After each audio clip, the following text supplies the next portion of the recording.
آج آپ کو تزکیہ نفس کا ایک اور پوائنٹ بتاتا ہوں۔ بہترین تربیت وہ ہے جو اس کے اندر کا انسان اس کی تربیت کرے، یعنی ضمیر کرے۔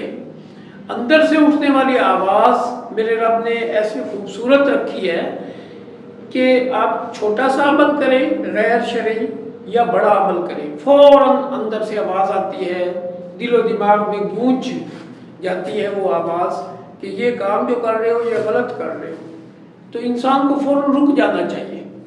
جو بندہ اس پہ عبور حاصل کرتا ہے تو وہ بہترین انسان بنتے بنتے ایک مقام پہ پہنچ جاتا ہے، اور جو انسان ایسی باتوں کو دبا جاتا ہے وہ گناہوں کی دلدل میں دھنستا چلا جاتا ہے۔ اب اس پہ ہوتی ہے محنت۔ وہ آپ لوگ جس طرح چاہو گے محنت کر کے اپنا مقام حاصل کرو گے، اور یہ آپ پہ ڈیپینڈ کرتا ہے کہ کس ٹریک کو پسند کر رہے ہیں۔ میں نے پہلے بھی کہا تھا کہ جب بچہ بولتا ہے تو پتہ چلتا ہے کہ بچے کی تربیت کس طرح سے ہوئی ہے، کیا یہ گناہوں والے ٹریک پہ چل رہا ہے یا اچھائیوں والے نیکیوں والے ٹریک پہ چل رہا ہے۔ اس لیے آہستہ آہستہ اپنی تربیت کریں۔ اور اس تربیت کا آخر اثر کیا ہوتا ہے؟ ایک شخص تھا، اس نے اپنی تربیت نہیں کی تھی، لیکن کہیں بیٹھے اس نے بات سن لی تھی کہ حضور پاک صلی اللہ علیہ وسلم کی وجہ سے روح کائنات میں ہر چیز ان کی وجہ سے وجود میں آئی ہے۔ ایک پوائنٹ بیٹھ گیا ان کے، پھر ادب و احترام وہ سوچتے رہتے، اچھا حضور پاک صلی اللہ علیہ وسلم کی اتنی بڑی شان، دل و دماغ میں انہوں نے اتار لیا۔ اب ان کی جو پوری لائف تھی وہ فسق و فجور میں گزری ہوئی تھی، یعنی گناہوں میں گزری ہوئی تھی، اور اس طرح کی باتوں میں۔ وہ شراب کا عادی تھا، وہ شخص شراب پینے کے لیے اسپیشل ٹائم نکال کے وہ شراب خانے جاتا، وہاں شراب پیتا، کچھ ٹائم گزارتا، پھر واپس آ جاتا۔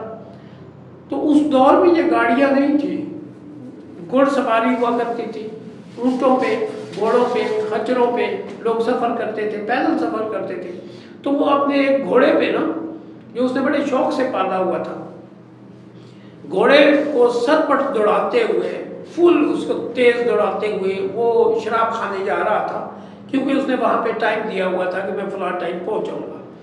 تو وہ لیٹ ہو چکا تھا، گھوڑے کو خوب فل سپیڈ سے دوڑاتے ہوئے، کچے روڈ ہوا کرتے تھے، تو جب فل سپیڈ سے گھوڑا دوڑتا ہے تو اس کو روکنا بھی تھوڑا مشکل ہوتا ہے، کیونکہ جس طرح انسان دوڑتا ہوا ایک دم رکنے کی کوشش کرے تو وہ منہ کے بل گرتا ہے، اسی طرح گھوڑے کا بھی ایک حد ہوتی ہے، اس حد میں رہ کے وہ رک سکتا ہے، ایک دم نہیں رکتا۔ لیکن اس نے گھوڑے کو اس طرح سدھارا ہوا تھا کہ وہ ایک دم رک جاتا تھا۔ اچھا، یہ سرپٹ گھوڑے کو دوڑاتے ہوئے جا رہا ہے بڑی تیزی سے، کچا سا روڈ ہے، کہ اس کی نظر ایک کاغذ پہ پڑتی ہے جس کے اوپر محمد صلی اللہ علیہ وسلم لکھا ہوتا ہے۔ تو اس نے گھوڑے کی لگامیں کھینچ لی۔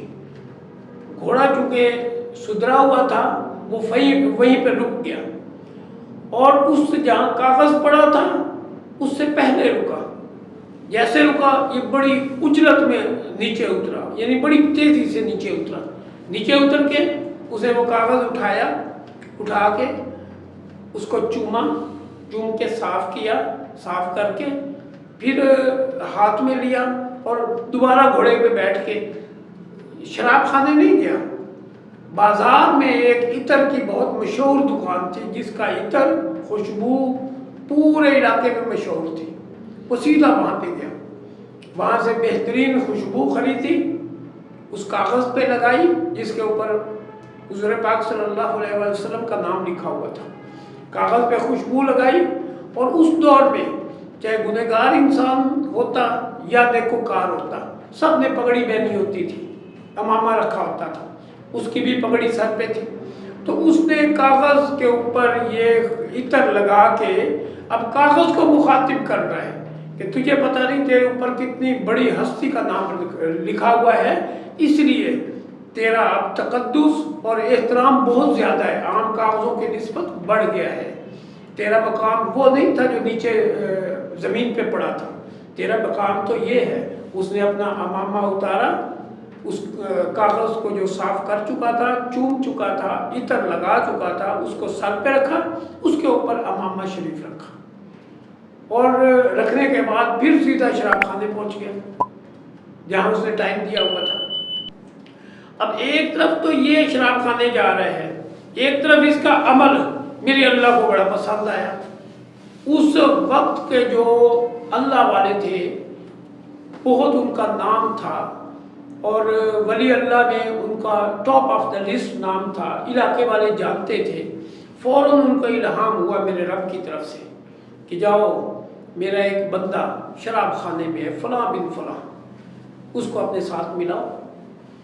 اب یہ بھی بڑی تیزی سے بھئی الہام ہوا ہے، اللہ کی طرف سے یہ خیالات ابھرے ہیں اور اللہ والوں کے خیالات بڑے اسٹرانگ ہوا کرتے ہیں کیونکہ وہ اپنے زندگی کو پورے ان اصول اور ضوابط کے تحت لاتے ہیں جو اللہ کو پسند ہوتے ہیں، اپنی پوری زندگی کا رخ بدل چکے ہوتے ہیں۔ تو جیسے خیال آیا فوراً اٹھے بڑی عجلت میں، بڑی تیزی میں، اور جو اس کے خلفاء تھے وہ بھی ساتھ چلے، بڑی تیزی سے قدم اٹھاتے ہوئے سیدھا شراب خانے کی طرف جا رہے ہیں۔ اب جیسے شراب خانے میں پہنچے تو وہ بندہ پہلے پہنچ چکا تھا، شراب پی چکا تھا، اب شراب کے نشے میں وہ دھت تھا اس وقت جب یہ حضرت جی پہنچے۔ اب حضرت جی کا پہنچنا تھا، پہلے تو سارے لوگ حیران ہوئے کہ حضرت جی شراب خانے میں داخل ہو گئے ہیں، اور جیسے لوگوں کو پتہ چلا ہاتھ ملانے کے لیے، زیادت کرنے کے لیے لوگ بھاگ دوڑ کے آگے بڑھنے لگے، چوک در جوک لوگ اکٹھے ہونے لگے۔ اس میں جو شراب کے نشے میں دھت تھے ان کو بھی اتنا پتہ چل رہا تھا کہ یہ حضرت جی آ گئے ہیں، وہ بڑے ادب سے ایک سائڈ پہ ہاتھ جوڑے کھڑے ہیں لائن میں، ان میں وہ بندہ بھی تھا۔ اب حضرت جی نے پوچھا کہ فلاں بن فلاں سے میں نے ملنا ہے، تو جو شراب خانے کا مالک تھا وہ بڑے ادب سے کھڑا ایک سائڈ پہ، اس نے عرض کیا کہ اے اللہ کے نیک بندے، اے ولی اللہ، وہ جو بندہ آپ مطلب جس کو ملنا چاہ رہے ہیں وہ تو اس وقت نشے میں ہے، اس کو شاید خبر نہ ہو، ہے تو ادھر ہی۔ انہوں نے کہا کہ مجھے بلاؤ کون ہے، بتایا وہ فلاں، سامنے لائن میں لگا ہوا تیسرا شخص ہے۔ تو حضرت جی آگے بڑھے تو وہ بڑے ادب سے سر چکا کے شرمندگی کے عالم میں کھڑا تھا، ان کو پکڑا ہاتھ سے کہ آج سے آپ کا یہ راستہ نہیں ہے، آپ میرے ساتھ چلیں گے، میری ڈیوٹی لگ گئی ہے۔ تو کہنے کا مطلب ہے کوئی ایسا عمل میرے اللہ کو پسند آ جاتا ہے جس سے پوری انسان کی کایا پلٹ جاتی ہے، اور وہ کب کایا پلٹتی ہے؟ جب انسان خود چاہ رہا ہوتا ہے، جب ایک قدم اٹھاتا ہے، اللہ رب العزت کو وہ قدم اٹھایا پسند آ جائے تو پھر اس کے بارے نیارے، پھر انہوں نے لیا اور بتایا کہ آپ نے کوئی ایسا عمل کیا ہے جس کی وجہ سے میری ڈیوٹی لگ گئی، میں آپ کو اپنے ساتھ رکھوں۔ انہوں نے پھر وہ کاغذ نکال کے دکھایا کہ میں نے تو یہ چھوٹا سا عمل کیا تھا۔ انہوں نے اللہ والے نے کہا کہ یہ چھوٹا سا عمل نہیں ہے، یہ ایک بہت بڑا آپ نے عمل کر دیا، میرے رب کو یہ پسند آیا۔ تو کہنے کا مطلب ہے اپنے اوپر محنت کرتے جاؤ گے، ایک وقت آئے گا کہ میرے رب اس کی ہمت توفیق دے گا تو کوئی ایسا کام ہو جائے جو میرے رب کو پسند آئے۔ امید ہے کہ آپ لوگ انشاءاللہ اس پر عمل کریں گے۔